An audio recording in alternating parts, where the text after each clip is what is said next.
Welcome back to the channel, guys. Welcome back to each and every one of you. I hope you guys are having a fantastic day today. And today, we are going to be checking out my brand new, fully functioning endgame CT15 gold ready sniper build. That's just fancy term speak for this build is just insane for snipers. If you want to run a sniper on your Technomancer, but you were like disappointed by the sniper rifle damage or how they felt or the lack of sniper rifle specific mods, then this build should help you out and give you something to build for and something to where you can feel pretty confident while playing with your friends or with a random group on Twitch or something, which, by the way, if you guys do want to come check out my Twitch, I do stream carries and I stream this game all the freaking time. So if you guys are watching this video, the Twitch link will be in the description. Feel free to come hang out, join the carry queue and drop a Prime sub if you guys want to support me over there. That'd be freaking awesome. But without further ado, let's jump in and inspect this build. So the first thing that I'm going to advise you guys about is that this build can realistically use any sniper that you want.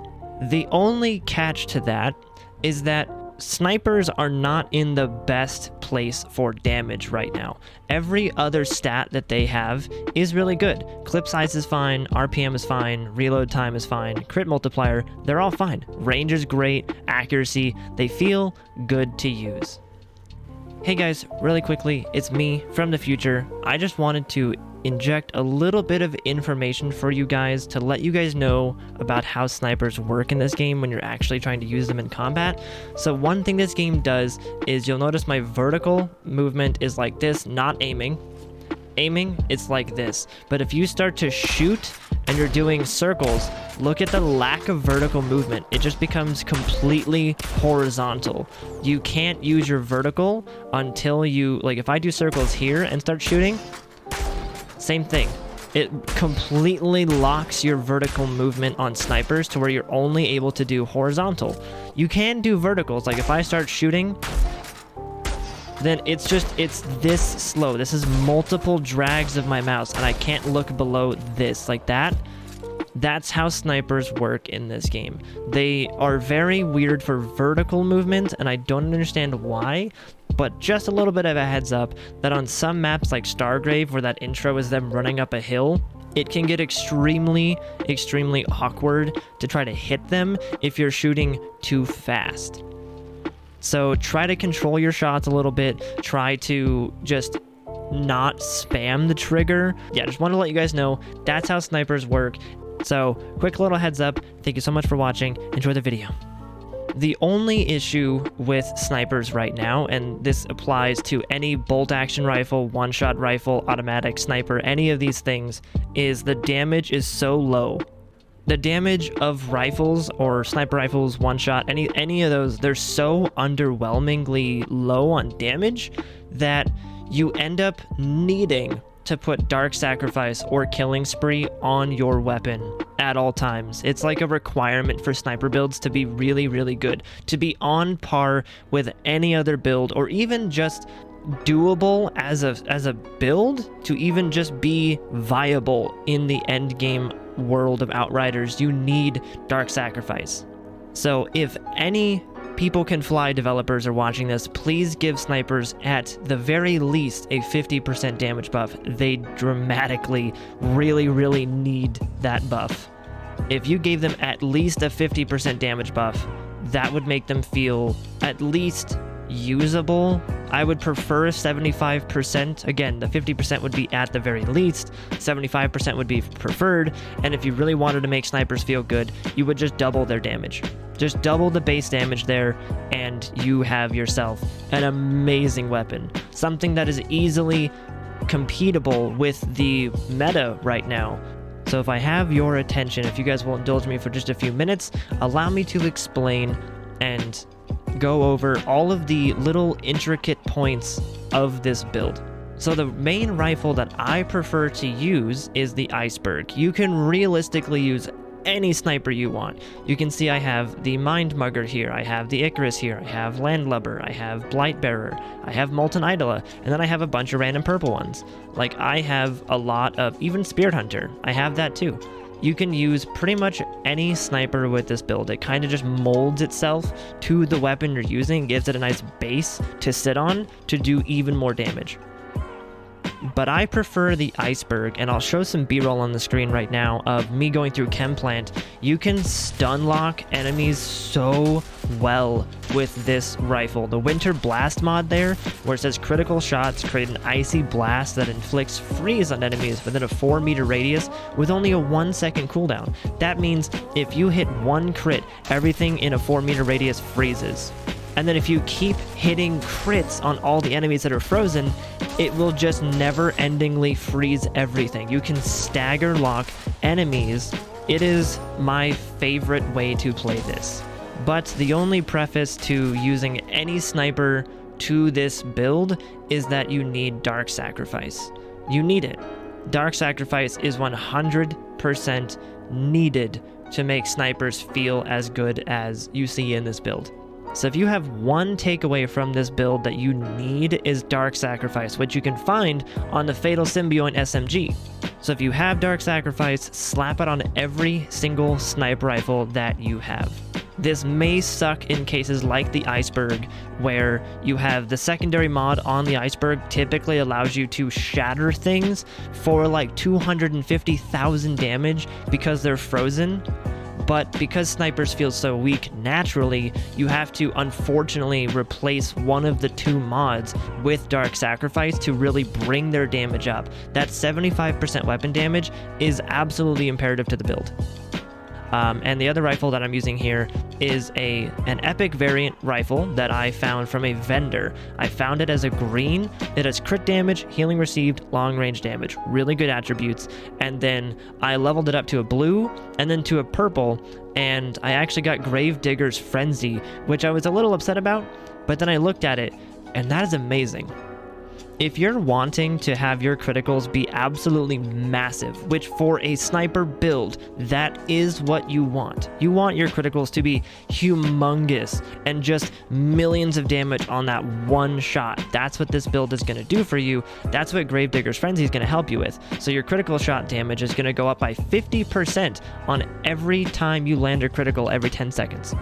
Which the 10-second cooldown is a little rough, yes, but it actually comes in handy way more than you would think. The 10 seconds is not a deal breaker at all.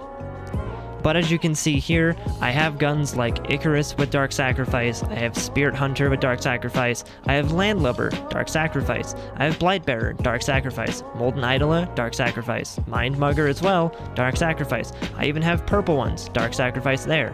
Dark Sacrifice, Dark Sacrifice, Dark Sacrifice. There is a trend here. Dark Sacrifice is 1000% needed to make a sniper build. And if you're looking at these like, okay, that's kind of cool, bolt actions are neat, and one-shots are alright, I guess, but what about automatic snipers? So, guns like this.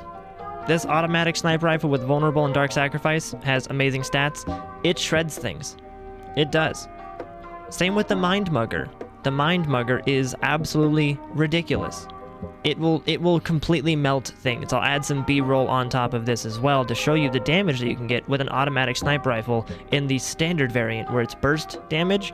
Mindmugger and anything like that is going to be freaking ridiculous. The only reason I don't like using these is because to me, it just feels like I'm trying to make the meta again. It just feels like I'm using this standard tactical variant assault rifle with a scope on it. So now that we've kind of covered the weapons here, I'll have some B-roll going on over top of this occasionally, showing you guys the different snipers I've used in different situations, the damage numbers that I've hit. So I've actually ended up hitting a 7 million, 7.6 million, and 8 million before. I've hit some absolutely crazy damage numbers with this build. And with the freeze of the Iceberg that you have going on, it's so satisfying. Your friends will love it because you're constantly freezing things, or even with the Landlubber, you're constantly dealing that damage over time. Or the Molten Idola, you have the Locusts that are dealing damage over time and inflicting weakness, so everything is just weaker across the board. All right, so now comes the fun part. Now is the mods on the armor. So the helmet has bonus firepower, long range damage, skill life leech with Captain Hunter and Hidden and Dangerous. This mod, Hidden and Dangerous, is an amazing mod that is super underutilized in the base game, but for a sniper build, is 1000% amazing. You are going to use this so much because you're not going to be going out there and running around with your buddies and like being in the fray of things. You're going to be in the back, in cover, and you're going to want that 50 or 48,000 firepower from this mod. And then of course Captain Hunter, I don't need to explain that. That's just incredibly useful for 25% damage to elites. That's just ridiculous. And so the upper armor, the chest plate that we are using, also has bonus firepower, status power, and long range damage. And it is the robe of the Borealis Monarch. This one isn't needed. Don't think this is like the needed, absolutely god tier piece that you need or anything. It isn't. You could actually get away with taking something like this and then bumping it up to an epic rarity as well, and then just substituting out one of the mods and doing that whole thing for this as well. Like, you don't need the Borealis Monarch chestplate for Icicle Storm. It just really helps because we are in fact using Cold Snap, and we'll get to that in a little bit. I'll show some gameplay up on screen of how Cold Snap actually helps and how this mod is super useful for a build like ours. And for just sniper classes in general, you need this because it is very awesome for just AoE ad clearing, and that is something that you just want to avoid. You don't want to get swarmed at the end of Chem Plant or in Coliseum or something, because there's a lot of melee guys, there's a lot of perfros, there's a lot of things like that that can swarm you, and Cold Snap with Icicle Storm can make very quick work of that group. And so on our chest plate as well, we have Kingslayer. So critical hits on elites increase your firepower by 32,000 for 6 seconds. This one is so freaking good because we're constantly landing critical hits. Because like this build is, of course, it's a sniper build. It's all about accuracy. So you want to make sure you are hitting as many criticals as you can. You can do good damage to the body, but critical hits is where it's at for a sniper build. If you can hit all your criticals, if you have really good aim, you are going to be doing millions per shot. And as for the pants, we have bonus firepower, status power, and long range damage. And the status power you might be thinking is like a terrible stat or something. It actually isn't. Status power on both of these pieces here is incredibly useful, because then if we have the iceberg effect here where they freeze enemies, our freeze lasts so much longer because of it. That status power is super helpful here. So it is not like the go-to, I would say, but it is extremely helpful. Having the two pieces with 30% each is extremely helpful. So on top of that, we have Bloodlust. So killing shots increase your firepower by 17,000 and stacks up to 3 times and deteriorates over 10 seconds. So this is just, of course, an amazing one to do, because with a sniper build like this, you are wanting to pump as much firepower through as you possibly can. That is your main thing. You're not doing anomaly power, you're not doing anything like that. You are doing a firepower blighted rounds build for the most part. But here's the cool thing, is if your blighted rounds runs out, if you're using a one-shot variant, you actually still do really good damage. And the second mod that we have on our pants here is Freezing Boost. This one just comes naturally with the Borealis Monarch waistcloth here, and really helps. It just, the extra 15% damage to frozen enemies is awesome. Because especially when you're using the iceberg here, it's just fantastic to get that synergy going on. And the gloves here are bonus firepower, long range damage, cooldown reduction with Sharp Eye, so killing enemies while aiming down the sights grants you 16,000 firepower for 20 seconds and stacks up to 3 times. Sharp Eye is absolutely amazing for this build because, duh, you're constantly aiming down the sights. And then our one defense mod is Mitigation from Death, which also really plays into our build here, because it's killing enemies while aiming down the sights, grants you 45,000 armor for 10 seconds, and stacks up to 3 times. So this mod helps a lot. It plain and simple, it adds so much armor that it really does help a lot. Without this mod, you would die even more. And on our boots here, we have bonus firepower, close range damage, long range damage, And we have Trick Up the Sleeve to regen our extra ammo. So it's while Blighted Rounds is active, killing shots grants you 30% extra bullets in your magazine. And then we have Crit Stack. So critical shots build up a 5-second stacking effect that grants you 3500 anomaly power and 7700 firepower, and it stacks to 5 times. So Crit Stack is actually a pretty good mod to get here, and I think it's actually really underutilized. So as you can really tell here, we have a theme of critical hits going on. So you're not just pumping firepower, you're pumping everything into your crits. So if you end up missing a critical, you're still going to do good damage because you are pumping firepower. But if you hit a critical hit on a boss, it's going to be like millions of damage. It's going to be like 1 to 3 million damage depending, or even 5 million. Again, I've hit like 8 million damage in certain situations by myself. So these mods all combine into one incredible sniper build. And now for the skills. The skills that we are using is Blighted Rounds, Blighted Turret, and Cold Snap. So Blighted Rounds is the bread and butter of this build. So if you're using a one-shot rifle, you can actually keep Blighted Rounds up for a decent amount of time, actually. I'm surprised how well this works with a one-shot rifle, and you do crazy good damage with it. So it's insane. I love using Blighted Rounds on a one-shot rifle, or really any sniper. It's the bread and butter of this build, but again, you don't need to have it up all the time. If you drop Blighted Rounds, it's not the end of the world. It's not the end of the build. And then of course we have the Blighted Turret, which will inflict toxic and deal a little bit of damage over time to enemies. And what's great is it's a decoy turret too. So when you throw it out there, they will actually turn and look at the turret instead of looking at you. So if you are getting surrounded, you throw your turret out and they will all just turn and look at the turret, allowing you to get that distance away from them. The final skill that we are using is Cold Snap. So this one is, again, what I was saying earlier, is super duper helpful. So it is a skill that allows you to freeze enemies in a large radius. There's no official meter measurement here to tell you how much you are actually what range you're freezing people in, but let me just show you the b-roll of me on Chem Plant. When I use my Cold Snap, the captain on the left is frozen, and then the ironclad across the arena is also frozen. That's the kind of range that you have with Cold Snap. It is freaking incredible. And not only that, but because of our chest plate with the Icicle Storm mod, we are able to pop crowds with this. And because it's a stacking effect, if you have a group of perforos or even melee guys or whatever, again, I'll include b-roll to show you this. If you're running away, you pop your Cold Snap on them, you back up a little bit, and then you shoot one of them, and the entire group explodes. It's a stacking domino effect. If this happens near a boss or near a Broodmother or something, or a big enemy like an elite, that elite takes a significant chunk of damage. A significant chunk. So Cold Snap is amazing for this build. It's so good. Now on to the class tree. This might look very standard to you, and it is for the most part. We are just trying to pump as much damage as we can into our weapon.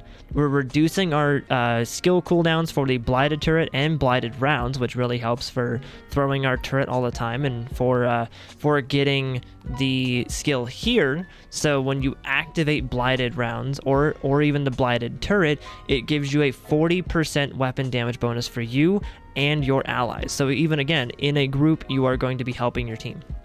But like I said, we are reducing the skill cooldown for that by 15%, which is super helpful.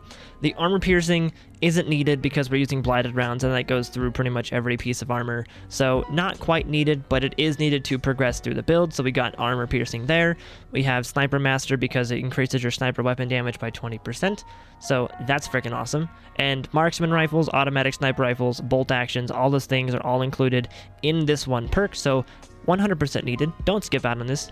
Then you have the increased critical damage by 15%, which, as I explained earlier, this entire build is critical damage focused. Your crits are your damage.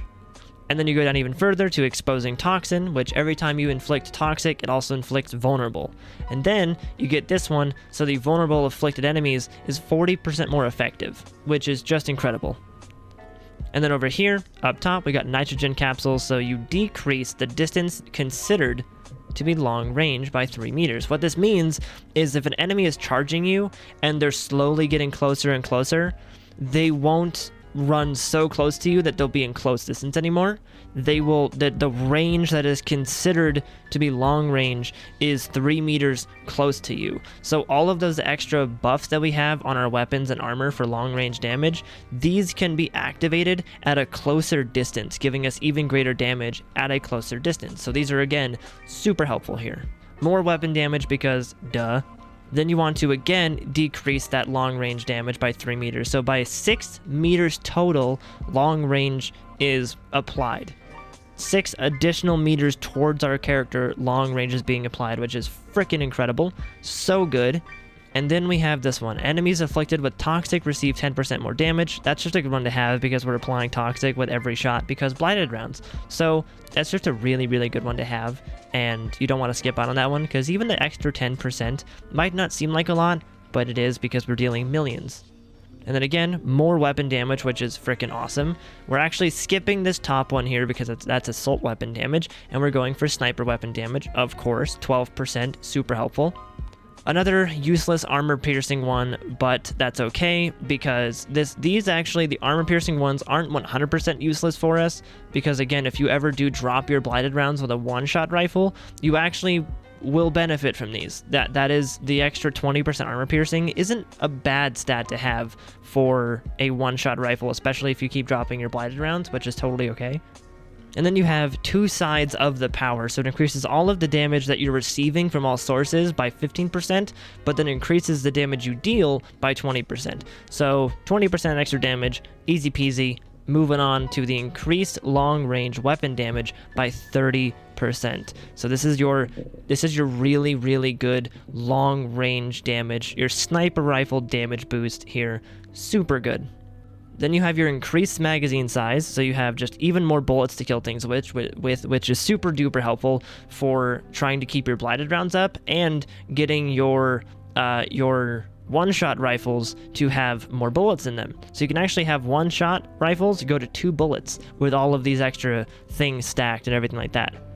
So you can actually have your one-shot rifles have 2 bullets in the clip here because we have so many mods that give us extra ammo back and the increased magazine size here.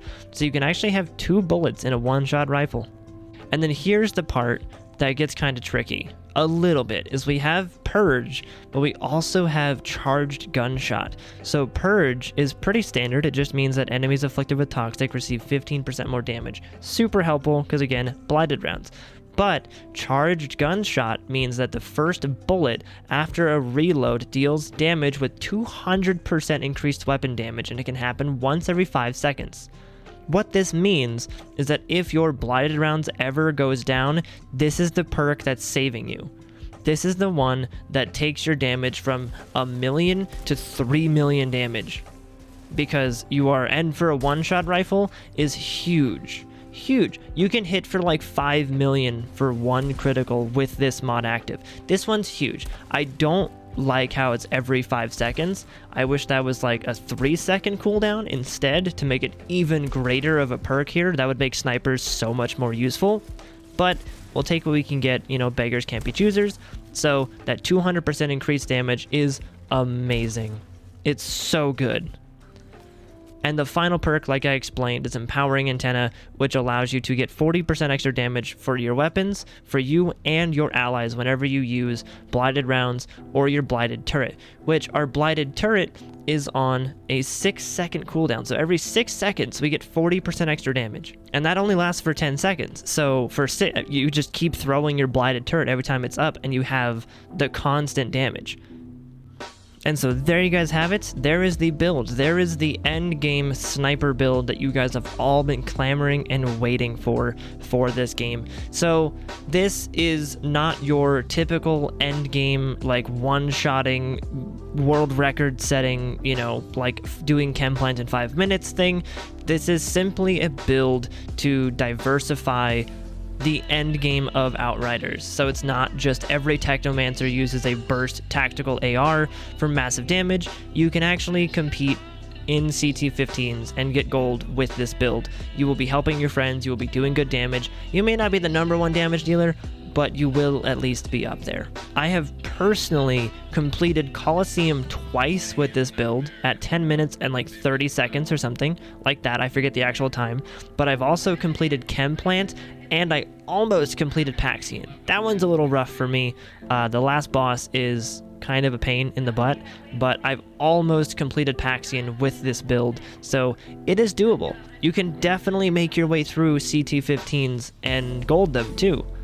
So thank you very much for watching, guys. If you guys are brand new here, feel free to hit that subscribe button, give the video a like if it did help you guys, share it with a friend, especially if you guys are really enjoying Outriders. I hope this build video helps you guys and helps expand your thoughts of what is possible in this game. I know for myself, making this sniper build has actually been a blessing in disguise because it actually helped me kind of feel less like there's only 3 ways to play the game. Now I have a brand new sniper build that no one is doing, and it feels so different from anything else.